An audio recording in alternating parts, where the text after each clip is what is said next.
Assalamualaikum warahmatullahi wabarakatuh. Allah Subhanahu wa taala menghalalkan jual beli, tetapi Allah mengharamkan riba.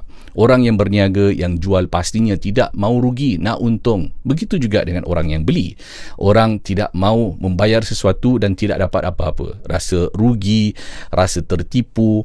Kita yang tahu tentang urus jual beli yang berkaitan dengan insurans sebagai contoh. Ada tak samar-samar barang yang kita beli tu, yang kita bayar tiap-tiap bulan, kita belum pasti kita mati lagi, kita belum pasti kita cedera lagi, tapi kita dah bayar banyak dan kita rasa rugi.